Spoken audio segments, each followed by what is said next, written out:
myself. Good evening, members, officers, public, press. I think there might be some. Welcome to this extraordinary full council meeting on Wednesday, the 30th of June 2021. My name is Councillor Carly Mays and I am the Vice Chairman of the Maldon District Council. There are a few housekeeping rules and issues just to run through. The setup of the meeting has been designed to mitigate for COVID, and we ask members to work to the protocols agreed at the council meeting on the 29th of April 2021 in the interest of member and officer safety. That is, to wear a mask unless you are exempt during the meeting and when using any of the facilities here, to remain seated when speaking, although using a visor so as to not to be heard properly, and use sanitising gel whenever appropriate. Please help us to keep everybody safe and well. Officers, members and public and press. This meeting will be streamed live and recorded, and by being present you are consenting to being recorded. The process this evening will be as follows. During each item, please hold up your indicator on the desk in front of you to show that you would like to speak. I will then invite you to speak. Your contributions should be clear and concise as possible, referring to agenda papers with an appropriate reference and paragraph number. Please remain seated, swapping your mask for a visor.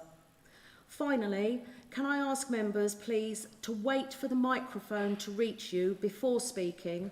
This is to ensure that everybody here can hear you, but also that the public on the live feed can hear you. Thank you. Tara, could I have the apologies, please? Yes, Chairman. Apologies have been received from Councillor Boyce, Councillor Stewart, Councillor Fleming, Councillor Treacle, Councillor Hearn, Councillor Helm, and Councillor Speed. Thank you. That's what I've got on my list. Thank you.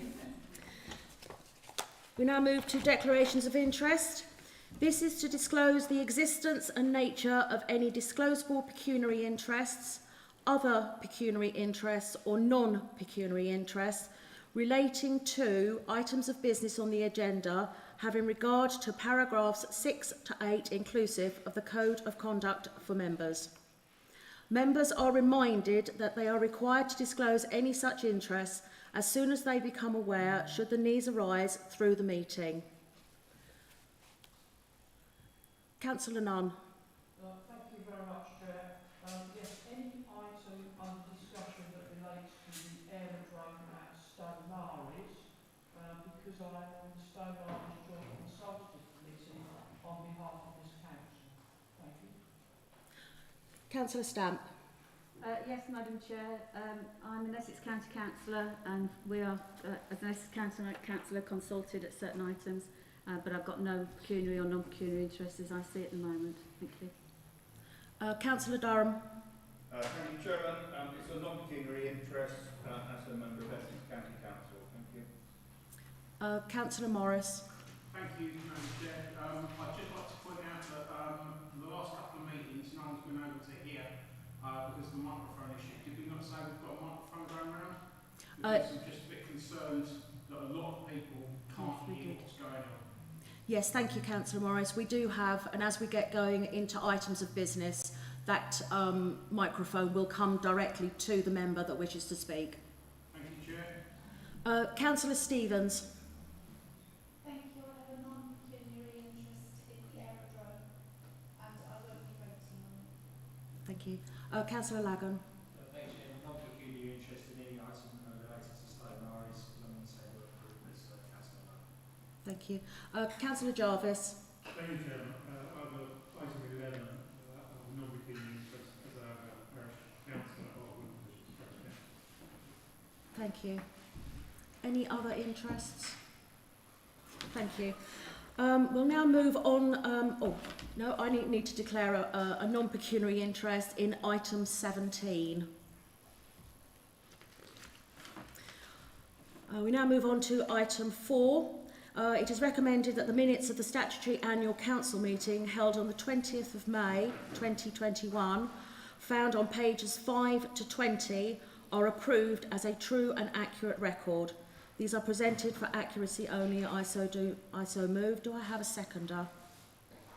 Thank you, Councillor Nunn.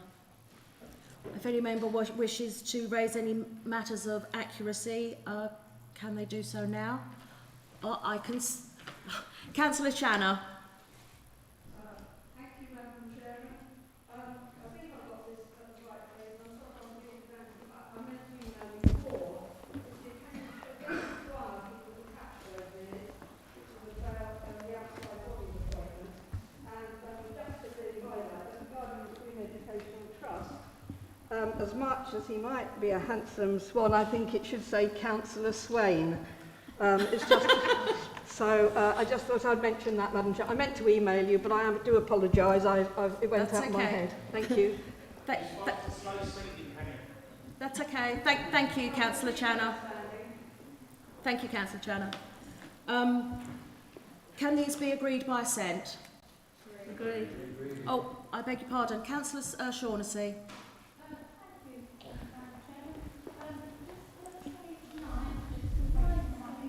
Can you wait for the microphone, Councillor Shaughnessy?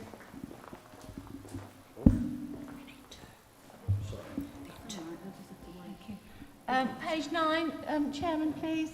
I'm down as RGF rather than NGF. Just a minor thing, but thank you. Thank you very much.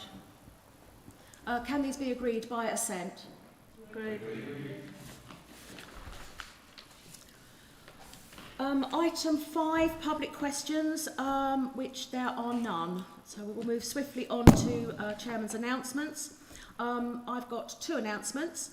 I attended a lovely service at Chelmsford Cathedral. It was an evensong. It was all a little bit different. No singing. I got very hot in my mask, but it was an absolutely lovely evening. So I just thought I'd share that with you. Secondly, a bit of housekeeping really. I'd like to remind members that they need to leave, if they wish to leave the meeting, could they please make that known rather than just get up and walk out? Thank you. We now move to item 7, the minute book. I call upon Councillor Mrs Stilts to present these minutes. Councillor Mrs Stilts.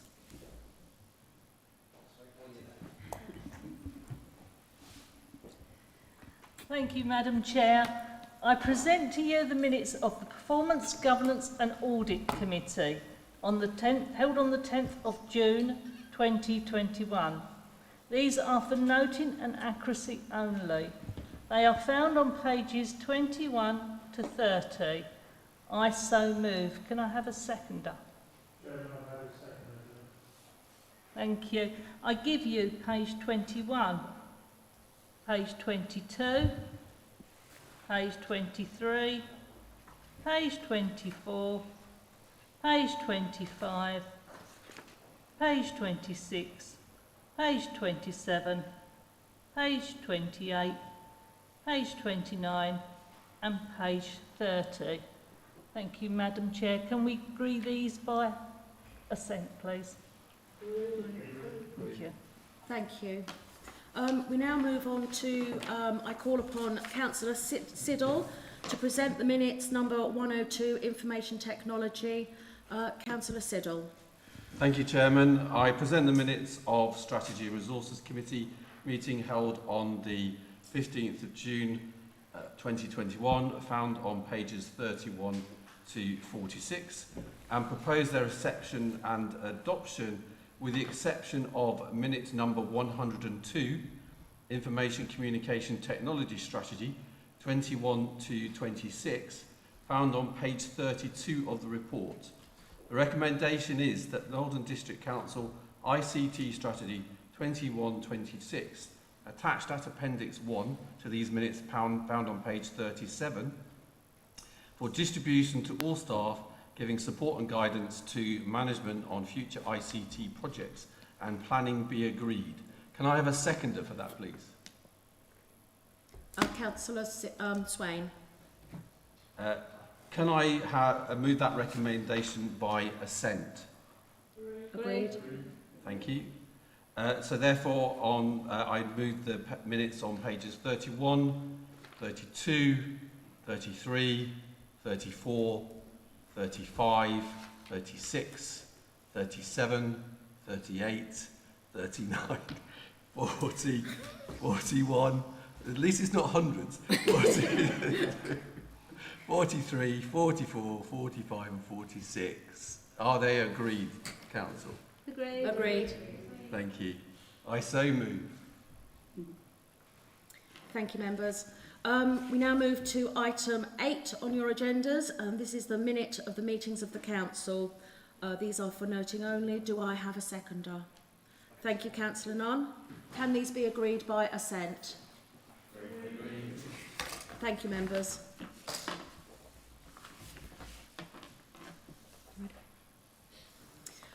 Item 9, statement from the leader. We now move to this and I give you the leader of the council, Councillor Mrs Stamp. Thank you, Chairman. Thank you, members, officers, members of the public and press. The council by-elections in May this year consolidated the position of the independent group as the largest group on Maldon District Council. We are now established as the administration of the council and are looking to bring stability, a renewed focus on service delivery and corporate plans and projects to the residents and businesses of the district. I want to start by remembering the residents, business owners, friends, family and loved ones that have suffered loss due to the COVID-19 pandemic, and to be mindful of those who are still struggling with the anxieties and challenges that the coronavirus has brought to everyday lives. Right now, livelihoods and health are my main concerns, including mental health. Residents need a council that is understanding, engages more and takes positive action, that puts our homes and our future firmly at the centre of all our decisions, conversations and policies. The council office continues to operate as a vital NHS resource, providing vaccines to protect our residents and to help us regain our confidence and freedoms. I want to praise all the NHS staff, key workers and volunteers for their tireless hard work and thank them for the care they have given and continue to. From crisis comes opportunity, and there is a definite sense of hope and community, but this comes with an understandable cautiousness about what we still don't know of the pandemic and of what a potential third wave might bring. The longer-term impacts from the pandemic are not yet fully known. National data is starting to show us that in the Maldon District, women were furloughed more than men, and that retail, leisure and tourism have been hit the hardest. There are also concerns for the construction industry as access to skilled workers and materials is challenging. This adds to the current cost of living, so the need to safely welcome back visitors to our beautiful district and supporting our local businesses is paramount for our future success. Like many public sector organisations and businesses, the council's finances remain challenging. The pandemic has seen an increased demand for council services, yet income from sources such as parking, planning and local tax collection rates is down. Although the council is well placed to respond, the longer term impact is more uncertain. Therefore, we must continuously adapt and look for ways to keep vital services running. This means we need to continue to think commercially and look for revenue generating opportunities. But I must point out that we also need to ensure public value is the focus for every commercial decision made. We will continue to question, is this the right thing to do, as well as seek to raise funds from some of our projects and assets.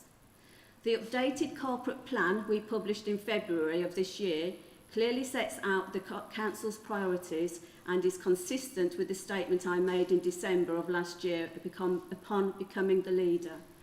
The plan maintains the three key themes of place, prosperity and community. but brings a greater focus to our activities and particularly around the environment, the economy and our work with communities to support the great work they are doing. Looking ahead, there are positives to focus on. We're excited about bringing forward our commitment to climate action, as many of our councillors and residents are passionate about the environment, an initiative we can take. We are going to reach out to our young people and communities to give them the opportunity to take climate action and to be part of our Home, Our Future engagement group to ensure that they have an active voice in making long-term accessible change. The title reflects that this is a strategy to be owned by us all, and it affects everyone's future. We have continued to support businesses in both surviving the challenges of the COVID pandemic through £27 million of direct grant support, whilst also looking forward to the future and how the economy of the district can grow and thrive as restrictions ease. We have introduced initiatives such as Click and Collect to help local retailers to compete with online offers to protect the vitality of our high streets. We are working with partners to deliver a wide range of business support, including business startup funding and capacity building of existing businesses. Work is also underway on the Maldon District investment prospectus to attract new businesses to locate in our district. We continue to build on our excellent partnerships and work within the community. Whilst COVID has been and continues to be a challenge, we have been proud to be part of an amazing community response we have seen in the district. This includes the work we have done with the CVS, the community partners to support the community hubs, and also the work we have done with the NHS to provide the vaccine centre at the council offices. A huge thank you to all, for everything everyone has done, no matter how large or how small. I have no doubt we have many unsung heroes and heroines within this room alone, as well as in our wonderful wider community. We continue to work with partners and are keen to build on the partnerships that have been formed to enhance support our communities, and we hopefully move past this pandemic and embrace the opportunities of a new future. We will be bringing forward initiatives to strengthen these partnerships, including the One Maldon District approach that will be presented to the Council this evening as a model of how we can capture the benefits of working in partnership and achieve more by working together. The other part of our corporate plan was the introduction of the shared set of corporate values signed up by both officers and members. Following a year of political turmoil and unfortunate conflict at the Council, this shared set of values and the buy-in of the whole Council is seen as vital for the ability to move forward together. We are a team that has shaped a new set of core values that must be embedded to create a culture of feeling safe and connected, and that helps to openly and respectfully challenge issues and ideas. We want to attract talented people to work for the Council and retain the great staff we have. We also want local people to want to become elected members of the Council. Our time is best spent delivering services, ensuring policies are fit for purpose and seeking opportunities for the district, not on efforts that distract us from what we are here to do. That wastes time and is an attempt at point scoring.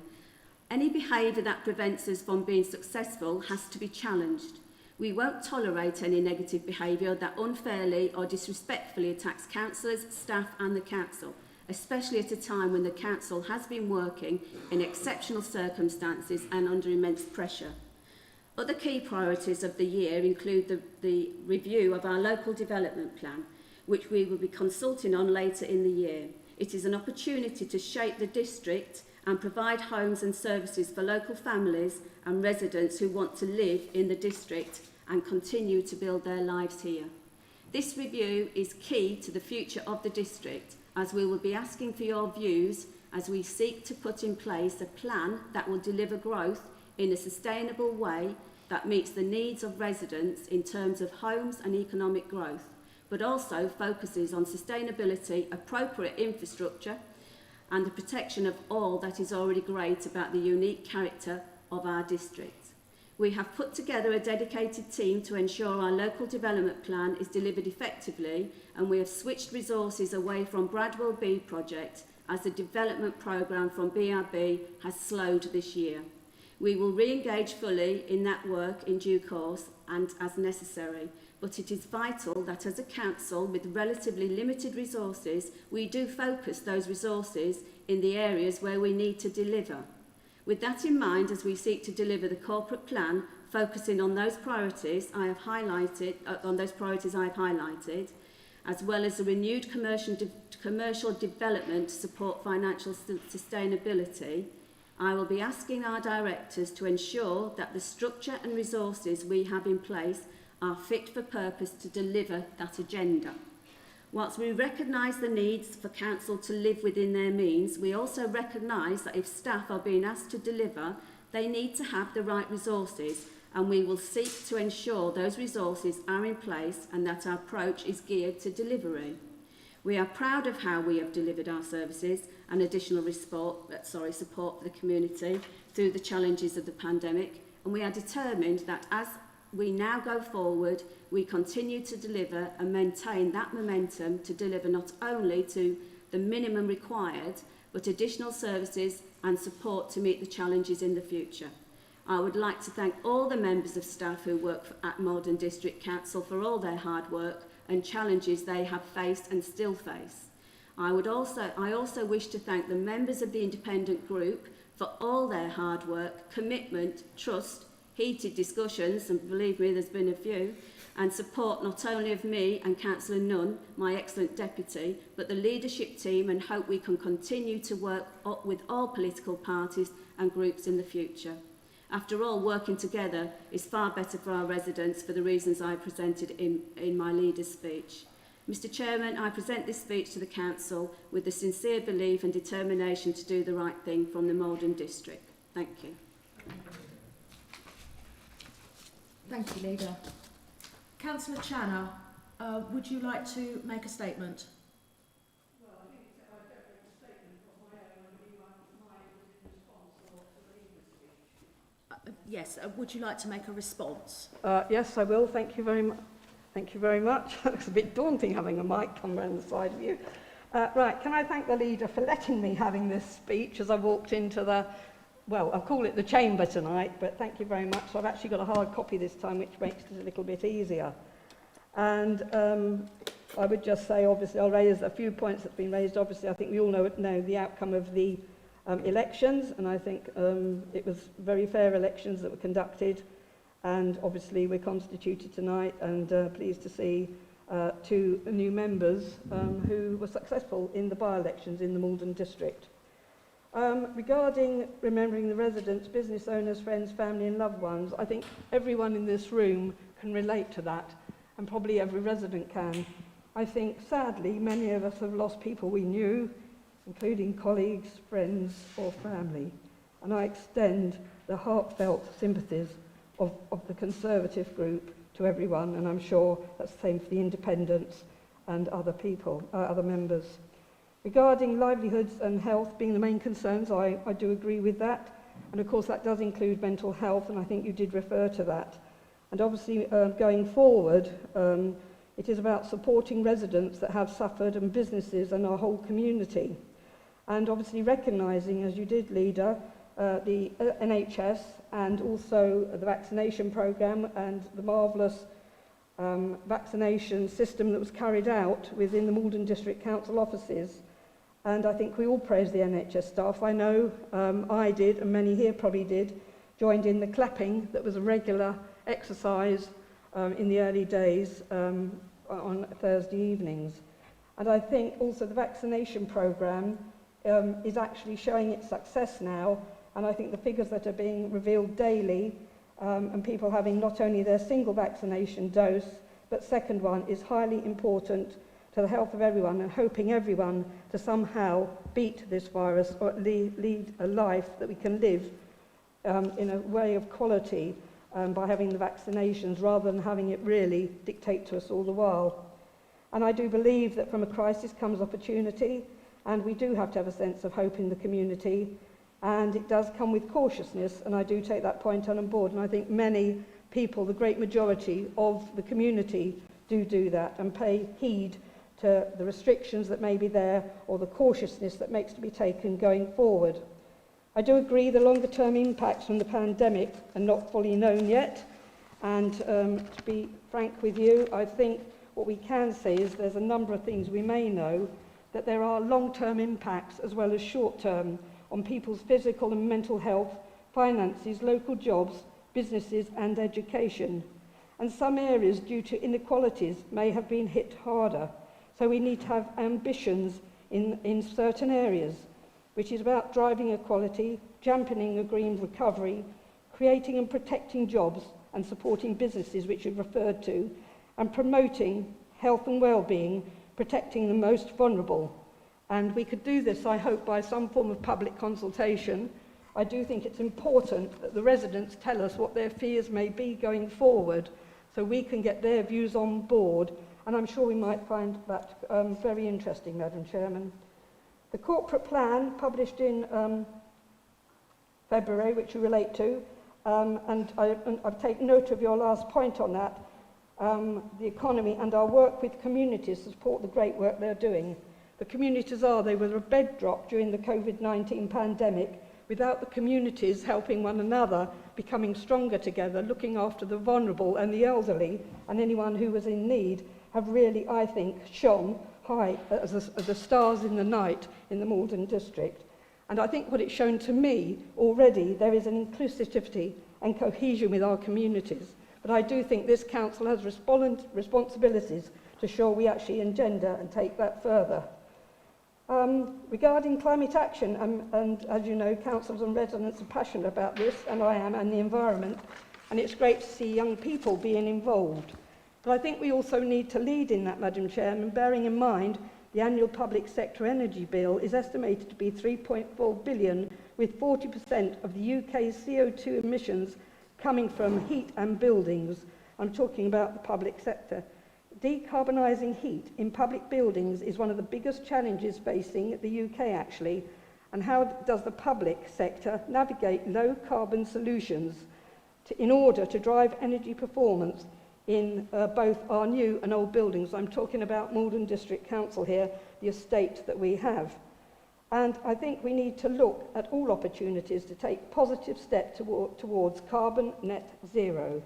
And regarding the council, I think it's important and take on board, in order to support local government in its role, that's our council included, of leading places, and I'm talking about residents and businesses, and providing a greener future.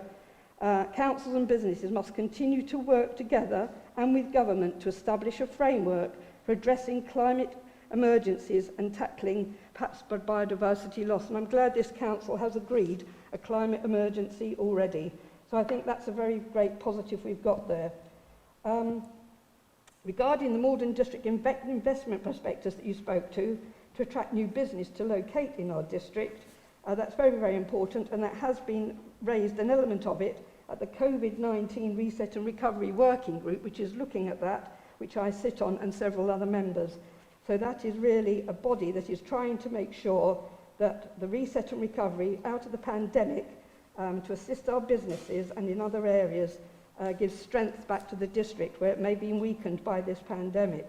Just going back to the climate change, I think the Climate Action Working Group that's been set up will be the body that can really look in great detail at all the elements of our way forward for this council, the district residents and our young people going forward. Regarding initiatives, you've mentioned there One Maldon District approach, and that's on the agenda tonight, so I think that should be quite an interesting one. Excellent partnerships, I do agree there. I think when you made your speech in November, I made that point that I felt the partnerships that came forward and have continued, well, they were there before, but they strengthened during the COVID pandemic. I think going forward, partnerships will be something that we all realise we engage in because of help with resources and bringing the sum total together to really deliver the outcome we all might be seeking. Then you did say about the core values. And Madam Chairman, I totally agree with you on the core values, and I especially like some of your words there and sentences about people and what we won't tolerate, negative behaviour that might unfairly or disrespectfully attack councillors, staff and council, especially when everyone's been working under exceptional and under immense pressure.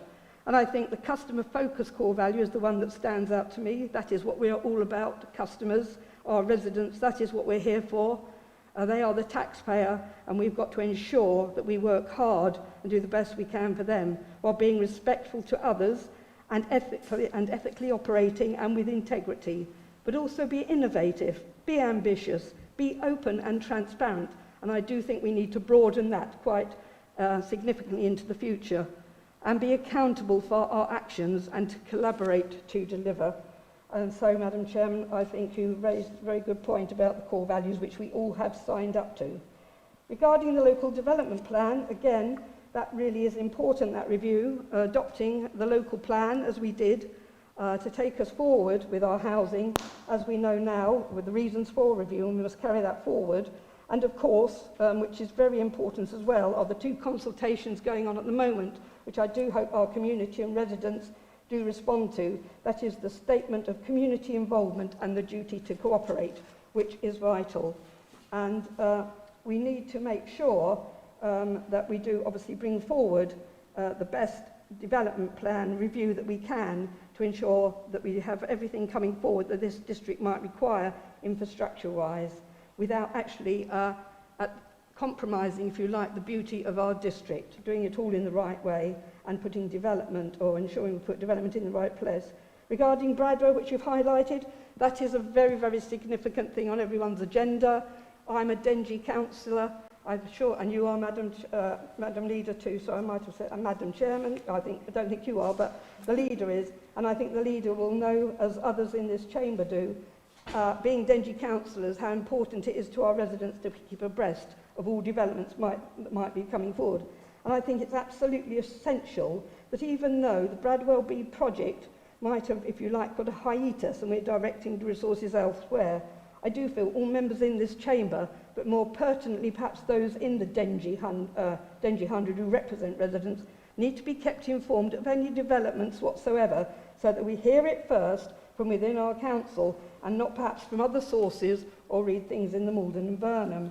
Because, and the community forum, which is still ongoing, actually is one of those bodies which to a degree is keeping one informed, but I'm not sure that the news from that necessarily filters out wide and far in all directions.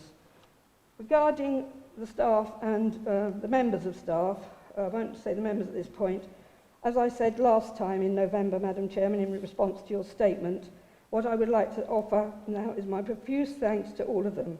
I think I said then I felt they were all committed, dedicated and wholly professional throughout this whole pandemic. Without the staff operating in the manner they have, I don't think we would have been able to keep the level of services that we have. Yes, there may have been hiccups, yes, there may have been challenges, but actually what came forward was innovative thinking. What came forward was energy. What came forward was responsibilities and accountability, and with the sole purpose of recognising what we needed to provide to our residents in a time of great need and challenge. And I do thank all the staff for every effort they have put forward by doing that.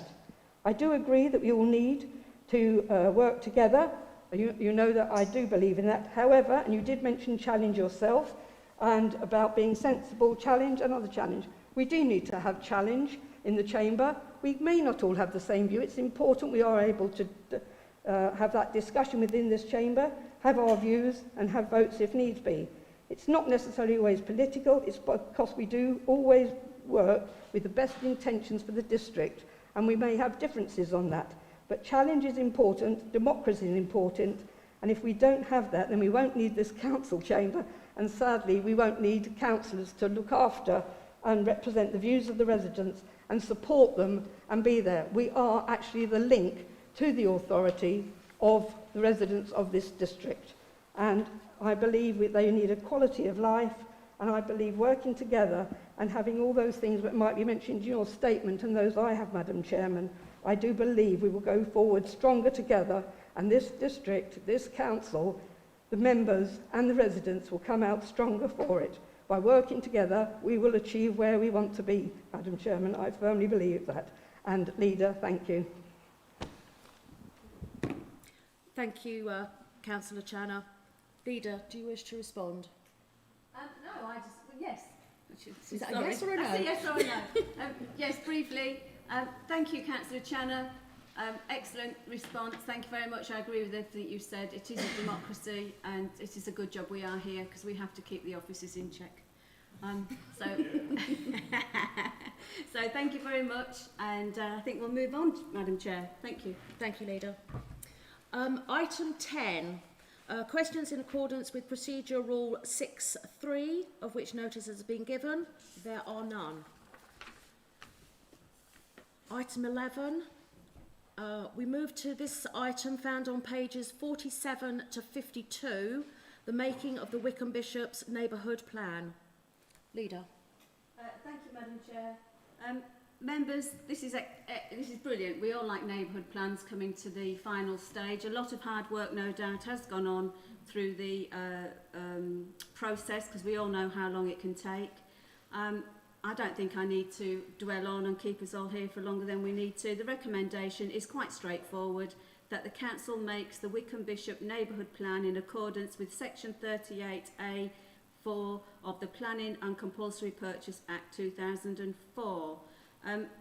Do you want me to refer to the officers? Does any officers want to speak, or can we just go for... No officers want to speak, thank you. Can I propose it? Do I have a seconder, please? Councillor Nunn. Do we all agree by assent? Agree. Thank you, and well done, Wickham Bishops. Yeah, well done. Item 12, 1 Maldon District.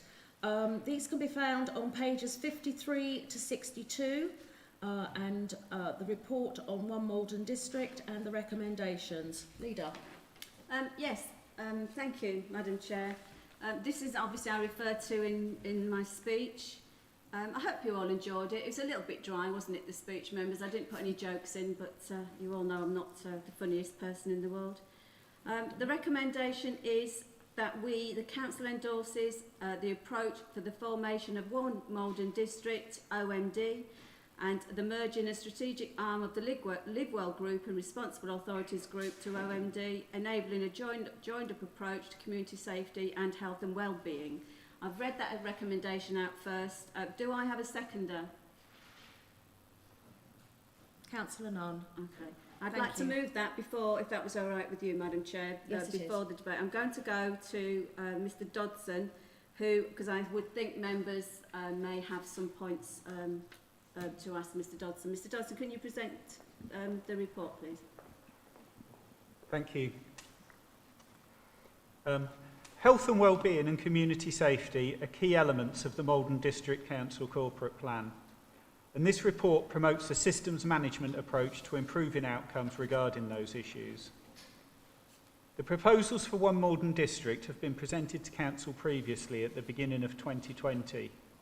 Since then, we've obviously been subject to the COVID pandemic, which has further highlighted the need for close working with partners in a systems management approach to health and wellbeing. Systems management is a recognition that issues, in this case relating to health and wellbeing and community safety, do not exist in isolation. They're a result of a number of factors.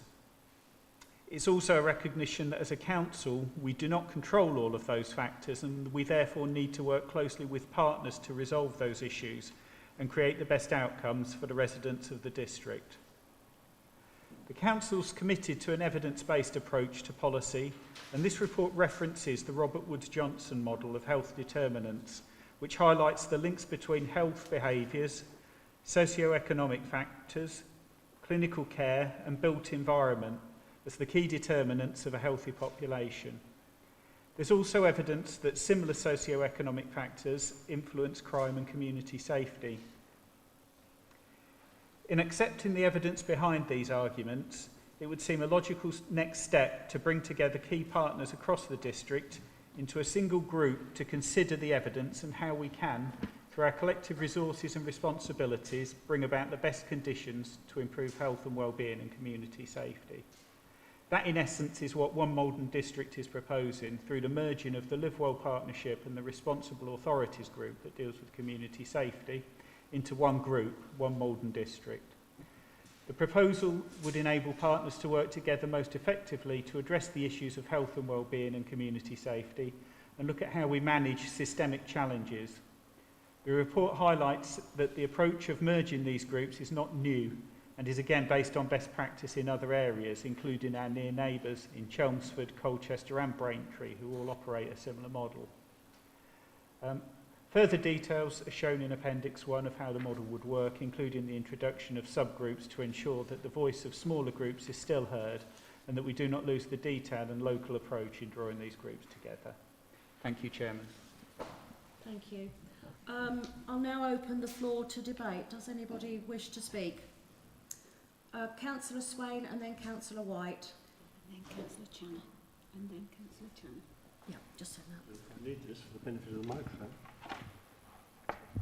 Thank you, Madam Chairman. Thank you, Councillor Channer. Yes, I have a few points. I do have concerns when we get embroiled in a lot of this theoretical management and organisational language. I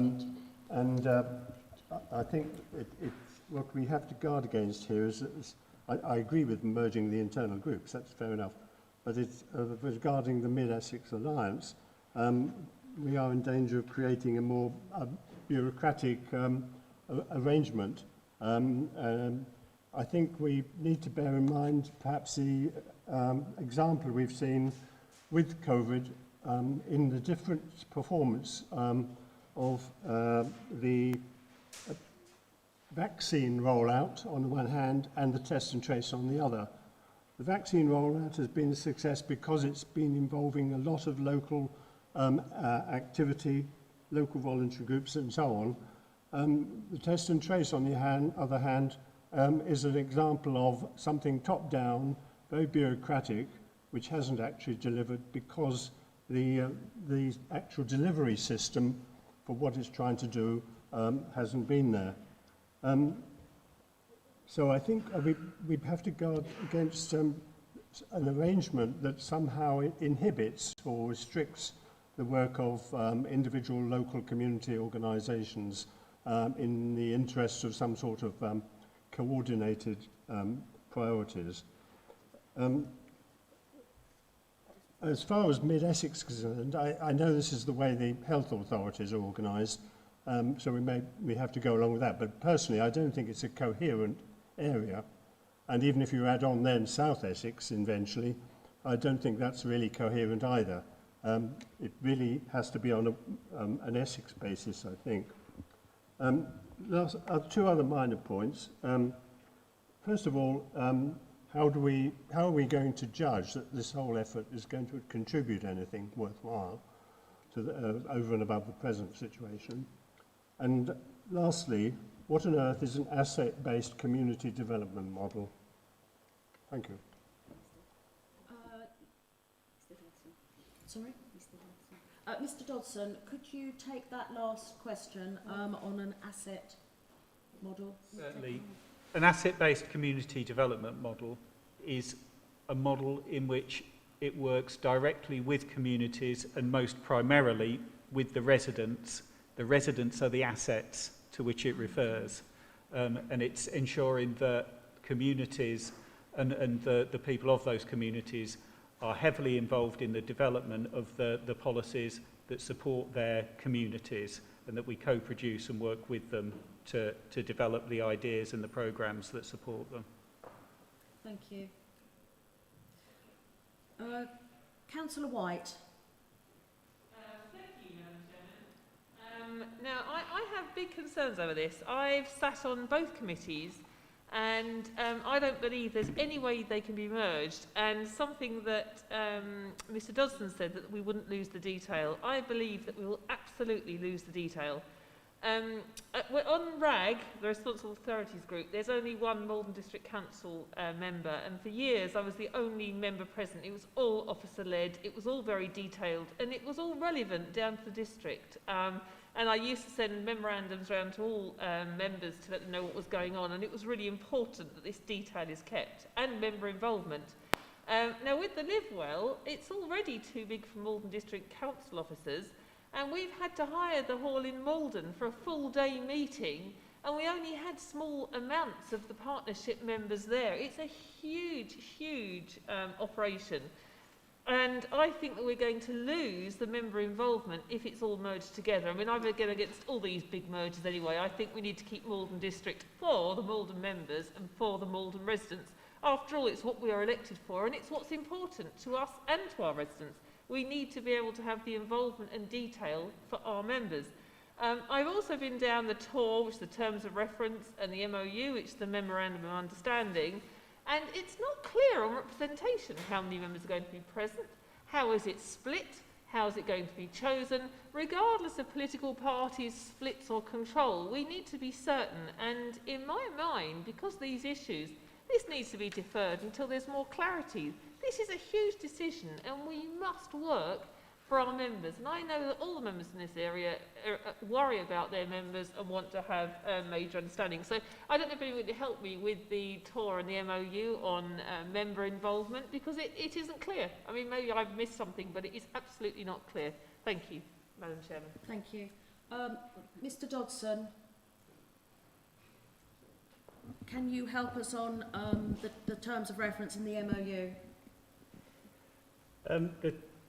Yes, thank you, Chairman. The terms of reference provided sets out the broad structures. It does say within the report that this is to approve the principle of the approach, and we would be coming back to finalise the appointment of members to the group.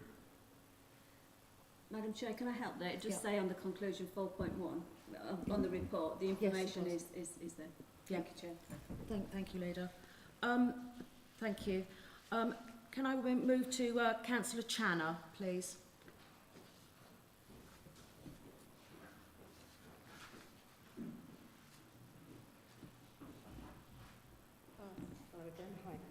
Thank you, Madam Chairman. Yes, Councillor White actually has touched on a number of things that I was going to be saying. And my one concern is, to a degree, well, not only concern, is that to me it does actually seem to have a lack of, there's a deficit in democratic accountability from Maldon District there regarding what appears to be very limited member inclusion. I appreciate what you've highlighted, Leader, and I appreciate what Mr Dodson has about there's going to be a following report which will determine the final structure initially proposed, and also about member involvement. Is that MDC members? And the reason I say that, because actually the recommendation, when you read the report, you don't necessarily see everything within the text of the report reflected in the recommendation. The recommendation is going to say, Council endorses the approach to the formation of this one Maldon District and merging strategic arm of the Live Well Group and Responsible Authorities Group, enabling a joined-up approach. So it could all be geared and go ahead. Nowhere does it say about a following report and about member inclusion and subgroups, and nowhere actually does it say this is only an in principle. It does not say that in principle we agree to this and following reports come back to this council with all the detail, which members I do believe sought. I believe there was an earlier report actually which was not agreed. This has come back again, and I don't think it's in the finished form yet, and that's no disrespect to Mr Dodson. I think he might have an indication of my views anyway. But I think it's very important that something important as this does get actually worked out right. And if we do look at the terms of reference, it says they're a draft. However, there do seem to be a lot of bodies shown in the flow diagram. Are they the proposals of the subgroups, or are there other subgroups, or is that the structure that is being set up? And also, it is really the Essex Health and Wellbeing Board. And I noticed a number of those groups, and I was an Essex County Councillor, so this is nothing against Essex County Council, but a number of those bodies I've worked on actually, and they are Essex County Council bodies, and we need to work with Essex County Council, I understand that. And then we go down to the Live Well groups at sort of the bottom tier. So is that where Mr Dodson might be thinking that members of MDC sit? Or we will have that inclusivity, if they are the subgroups, on those, the Maldon's Children Advisory Board, the Community Safety Partnership, and an indication of numbers. And Councillor White's right, we had there were 6 members, I think, on the Live Well group, and others could attend. So I've sort of given an idea. I want to know what the subgroups are. Is this flow diagram reflective of it? Has this document been anywhere else? Have other bodies mentioned, had a look at this? Is this a document with terms of reference that requires to go all through the bodies that will be forming this one Maldon? And if so, because obviously I'm sure they have a process like us, where you have to have your governance to ensure everyone's happy what you're signing up to, has that process started at all yet? Or is this purely coming to us first to seek this way forward before it goes anywhere else? Thank you, Madam Chairman. Thank you, Councillor Channer. Mr Dodson, can you just go through this? I think it's figure 2 in the report, and actually outline how the subgroups will be made up and how member input will actually occur. Yes, thank you, Chairman. Thank you. Yes, this is the proposal of the subgroups, but at the moment it obviously is a proposal and it's what's been worked up to date. In terms of engagement, this was taken through the Live Well Partnership, the Live Well Board previously, to highlight the opportunities around here and the potential subgroups, and that was done last January ahead of the pandemic. We've not had the opportunity to take it back since the pandemic and to go through it again in any level of detail with the partners, which again is why I think it's important, as I said in the introduction, that whilst the pandemic and the working with communities and with partners has demonstrated the need for systems management and for us to work together more closely, we need to go through that final iteration to finalise the detail and make sure that we're able to, amongst other things, finalise which groups members will sit on. It's obviously not for officers to reduce the representation of members on there. We just need to make sure that the representation, it's clear how that relates to the group to ensure that there's the democratic mandate within the process. Thank you. Councillor Channer, does that answer your question?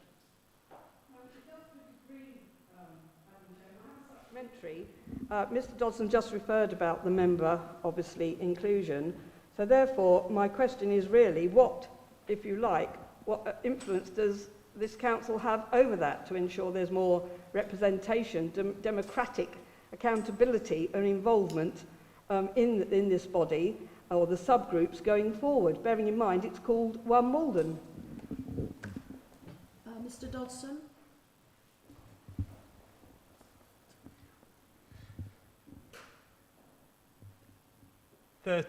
The proposals are for members for the member representation to be on that group and to ensure that there's the same level of democratic involvement that there is presently. Okay, thank you very much. Can I now move to Councillor Mrs Stilts? Thank you, Councillor Thompson.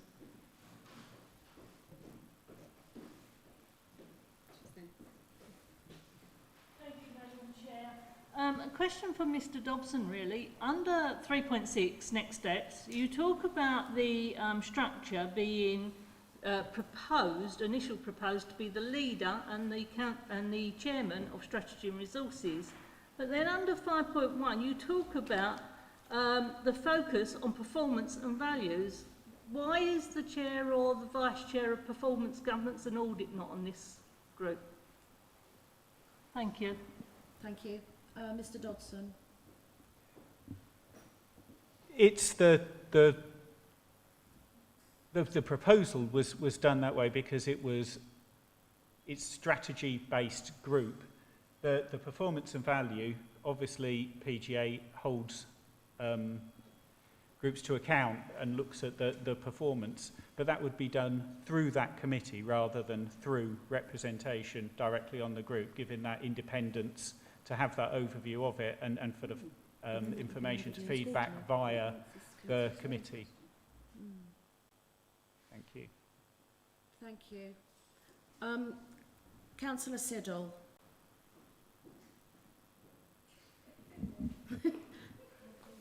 Over here. Thank you. Elliot. It's just here. Would help with knowing, actually. Thank you, Madam Chairman. If we look at the recommendation is that the Council endorses the approach to the formation of one Maldon District Council.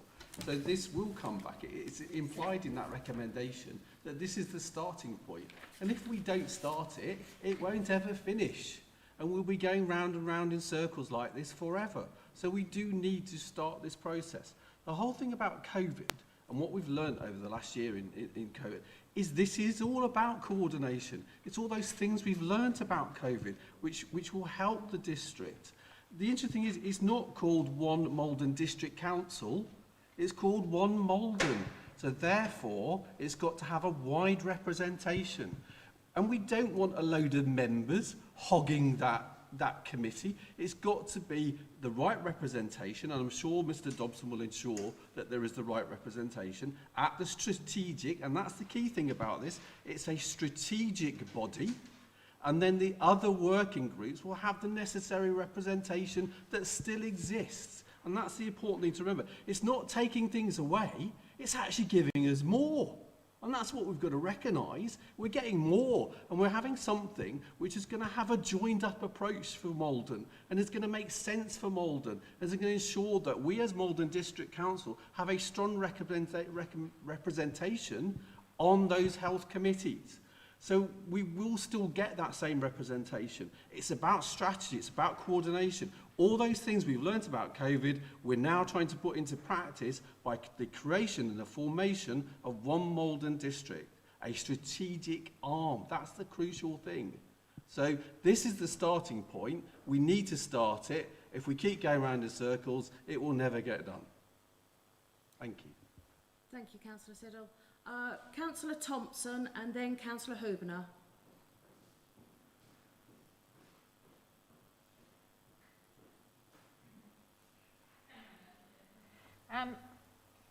Slightly different direction, my question is, will this body be taking over the direct discussions that MDC's had with Department of Health or the National Health about the health hub or community hospital? And one other thing is, will the performance of this body need to be monitored? Will it help deliver our corporate plan policies? It certainly seems to, but how will that be measured, please? So that's two questions. Thank you, Councillor Thompson. I think PG&A were actually going to monitor it, but the discussions regarding the Health Hub, Mr Dodson, are you able to enlighten us?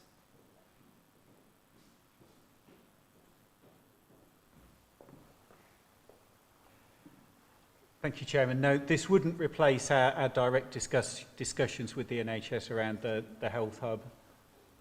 Those would continue through the Maldon Operational Group as they do now, which we're represented on directly. And I'm assuming that I was right in saying that it would be monitored through yes, PG&A. Yes. Okay, thank you. Finally, Councillor Huebner.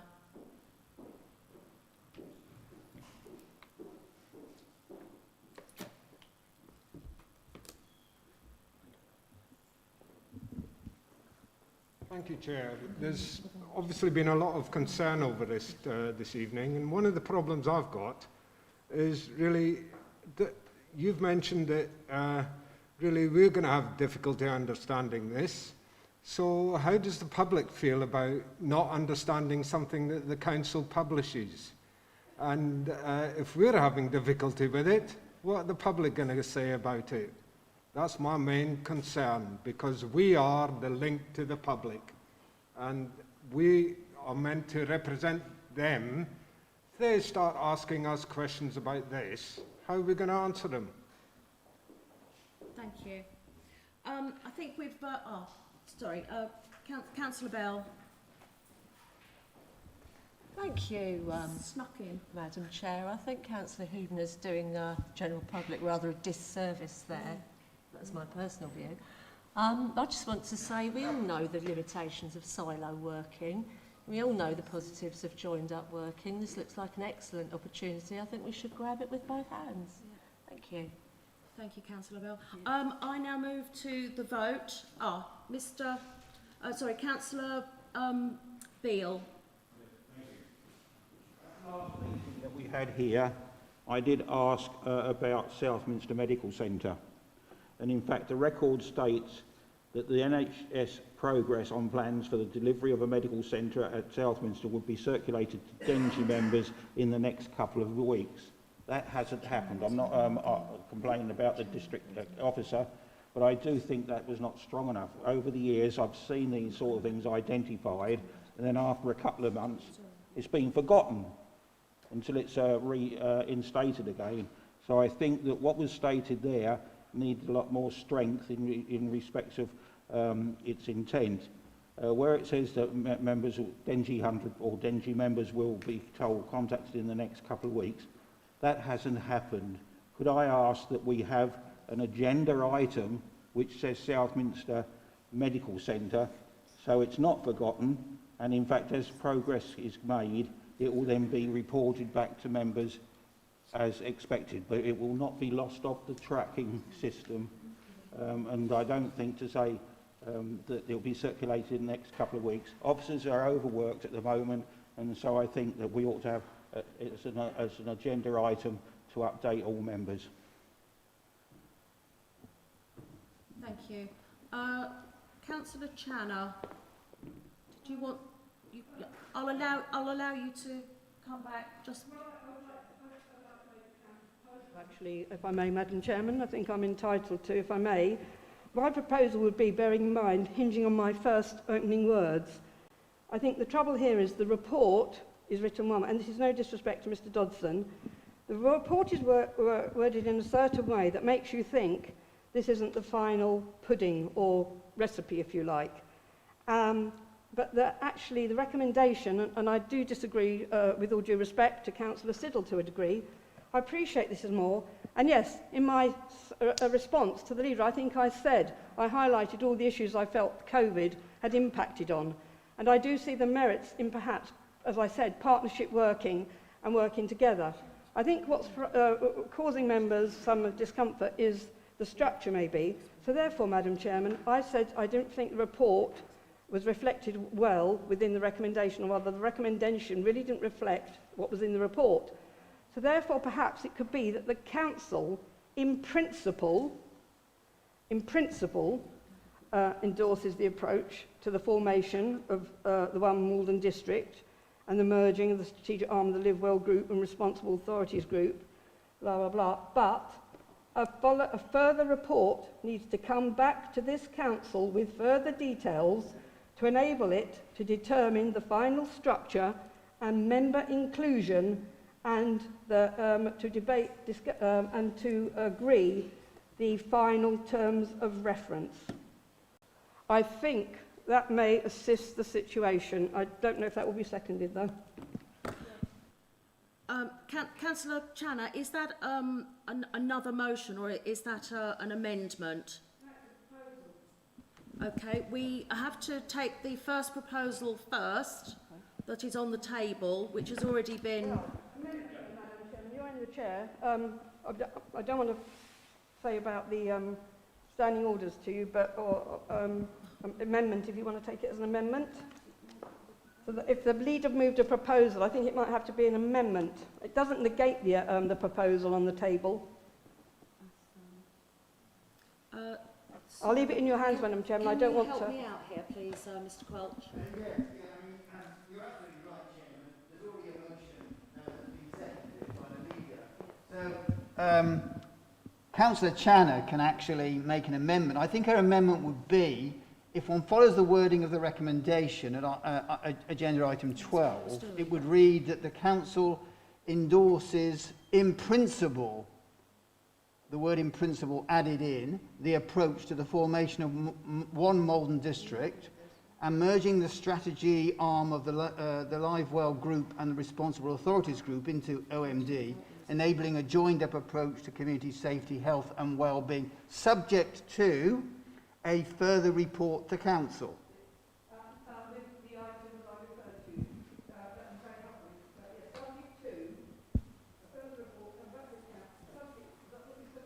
Yes, subject to, I'll refer the report, and then I'm not sure, I can't quite remember the detail you mentioned. Sorry. Final structure. Yes, we have to vote on the amendment. And also the member inclusion, and also to agree the final terms of reference. I think members need to have that detail and assurances before probably everyone feels happy listening to comments made by all parties in the chamber. So I'm just trying to move this forward. I think that is a good compromise to get this going forward, but equally give members the surety and security they need to have. Okay, thank you, Councillor Channer. We need to vote on the amendment first, and then we'll come back to the substantive.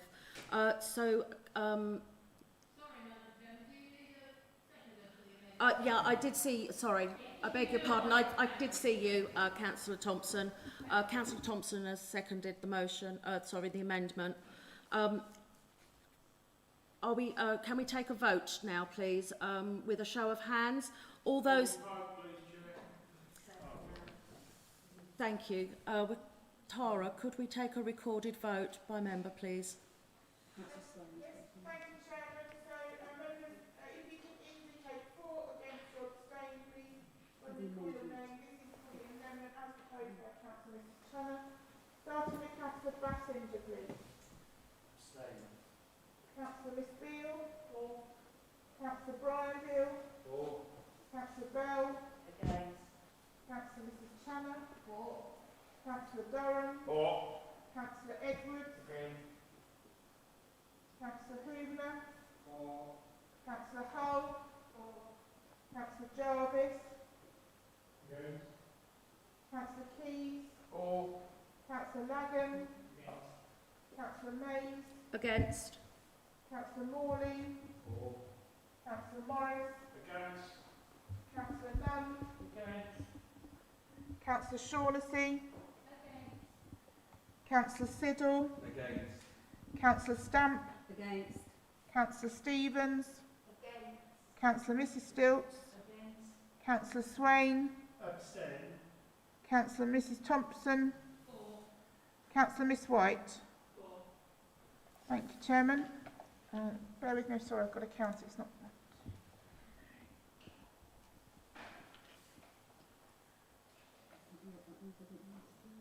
That's 10 for,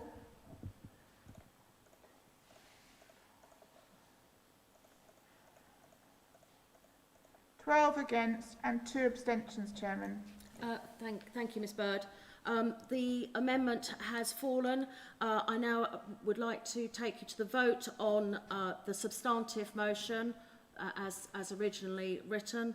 Vote, please, Chair. Do I have... Thank you. Ms Bird, could we take another recorded vote, please?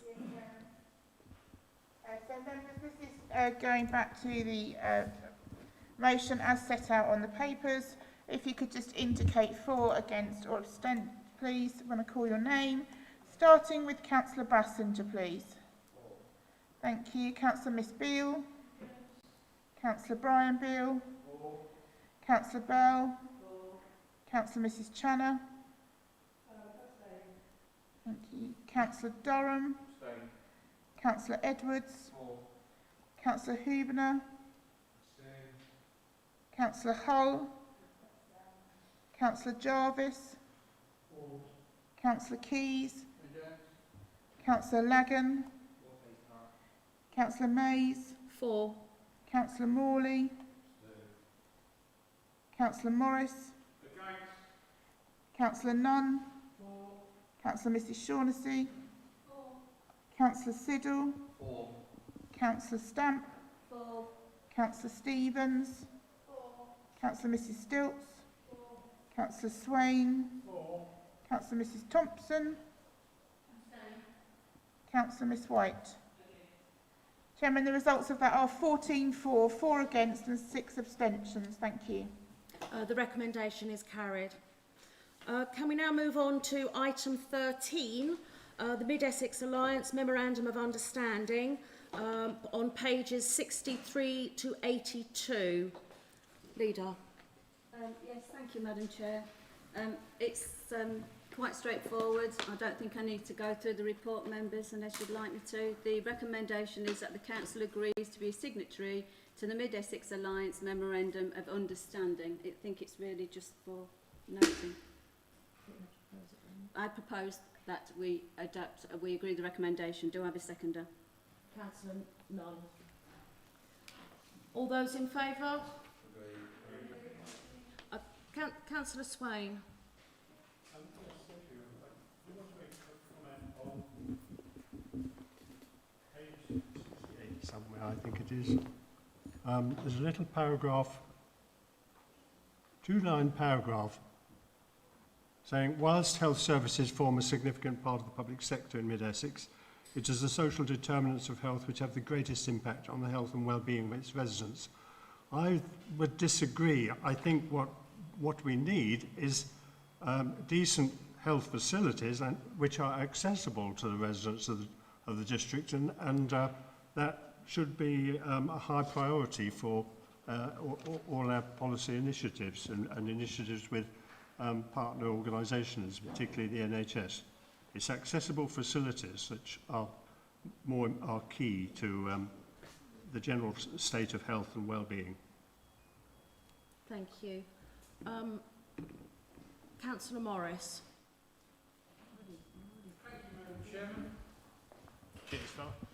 Thank you, Madam Chairman. I was just going to ask, at 3.2, it says, working with communities and partners to improve the mental health and well-being of our residents.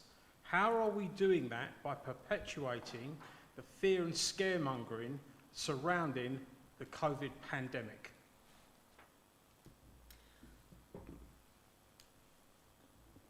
That is a question for government, and we are doing everything that we can, I believe. Thank you. Sorry, I didn't hear what you said. Councillor Durham. Yeah, Councillor Durham. Yeah, thank you. Thank you, Chairman. Just in response to Councillor Swain's point, I totally take on board what he's saying, that the actual health facilities are extremely important, but what it says is, whilst health services form a significant part, actually the most significant factor affecting health and well-being of residents is good housing. That is recognised as being the biggest determinant for the health of residents. So yes, I'm not saying that having medical facilities isn't important, but for good housing is actually the major factor. Thank you. Thank you, Councillor Durham. Sorry, Councillor Channer. Sorry, I couldn't quite see your Oh, sorry, Madam Chairman. Councillor Channer. I've got a short body, but my arm's not long enough either. Yes, Madam Chairman. I'm not saying I don't agree with the recommendation, but I do have some concerns. And this is regarding, obviously it's another change in the structure of the NHS seems to be leading this. Clinical commissioning groups go. And I'm not saying against the principles of what they might be trying to do. However, in the report, it did say it's not a decision-making body, that this really was a memorandum of understanding. But however, then when I read the terms of reference, Appendix 1, if we go to page 75, in paragraph 2, it says, the Mid-Essex Alliance is expected to make decisions by agreement of all partners. So there is some decision-making going on. And so I wonder if Mr. Dodson could explain that a bit further, because the report says not decision-making, but clearly it is. And then also there's an area in here where it also talks about monies and sort of funding, I think. Seems to be there's some funding elements, and yet the report under the implications says there's no drain on our resources and no funding issues. Well, I read something, and I can't now find it, but it's to do with those areas that are reserved to the Mid-Essex Alliance, and that is about funding or resources, and that's if partners can't agree. So that therefore did concern me. And also, the report, I think, said this is not legally binding. However, there were some certain things in there talking about, I think, commercial issues, possibly, it did seem to relate to, and other matters. I'm now trying to find it. and there was confidentiality, that's right, it came under confidentiality and conflicts of interest, which started, I think, on page 78. And therefore, could I please ask, has this MOU been looked at by our legal department?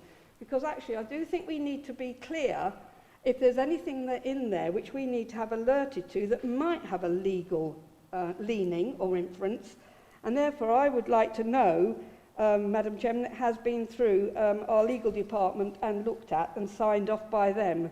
And that's my cause for concern. Thank you. Thank you. Can I take the first question, which was about the partners all voting and agreeing and making decisions, which was the page 75, the paragraph 2, which was the Mid-Essex Alliance is expected to make decisions. How is it a decision-making body? Yes, Chairman, happy to answer that. Yeah, thank you. Yes, I agree. When rereading the report, I noted that I'd said that the group's not decision-making, and what I had in mind in saying that is that it will not make strategic decisions affecting this council. While the group will make some decisions, these are largely in relation to coordination of existing resources.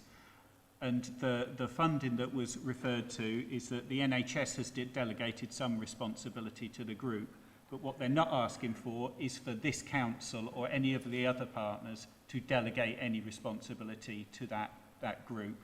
Any decisions that are made are about the coordination of existing resources in line with any decisions that have been made by this council in terms of our involvement in that. Hence, that was the term I was referring to. And the decision-making of the group is subservient to council, and the group is accountable to council.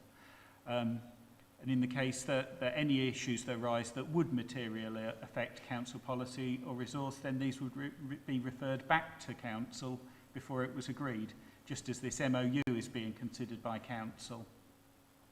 Thank you. And in answer, it has been through the legal department, and Mr. Quelch has reviewed it, which I'm sure he can confirm. Thank you. And there are no concerns that you've identified in that document, Mr. Quelch?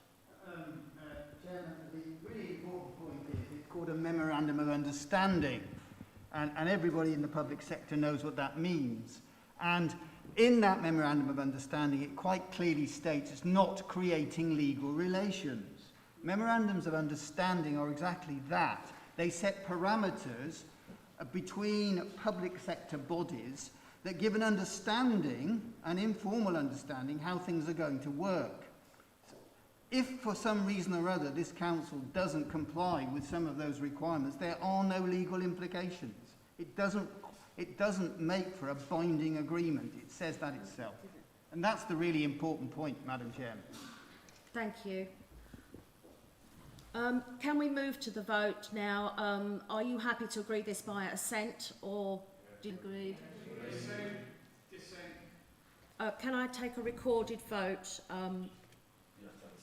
Do I have a seconder? I'll second that. I don't think you can second yourself, can you? Who's You proposed asked it? for recorded vote, yes, I seconded it. You asked it, no. Okay. I'm not going to argue the toss. No. Yes, I think we do. No.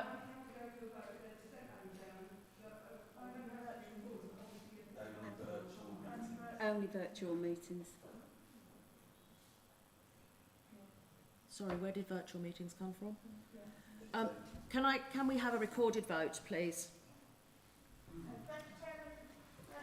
If you can indicate please for, against or abstain when I call your name, this is voting for the recommendation as set out in the report. Starting with Councillor Bassinger, please. Thank you. Councillor Miss Beale. Councillor Brian Beale. Councillor Bell.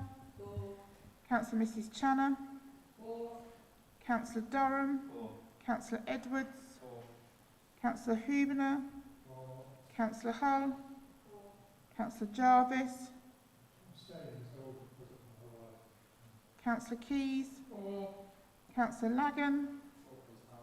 Councillor Mays. For. Councillor Morley. Councillor Morris. Councillor Nunn. Councillor Shaughnessy. Councillor Siddle. Councillor Stamp. Councillor Stevens. Councillor Mrs Stilts. Councillor Swain. Councillor Mrs Thompson. Councillor Miss White. Thank you very much. The Chairman, the results of that are 22 for, 1 against and 1 abstention. Thank you. Thank you. The recommendation is carried. Thank you. Moving on to item 14. Are any other items of business for the Chairman? I have none. We now move to exclusion of the press and public. I move to item 15 and to resolve that under section 100A subsection 4 of the Local Government Act 1972, the public be excluded from the meeting for the following items of business on the grounds that they involve the likely disclosure of exempt information as defined in paragraph 6 of part 1 of Schedule 12A to the Act, and that this satisfies the public interest test. Do I have a seconder? Thank you, Councillor Nunn. Thank you.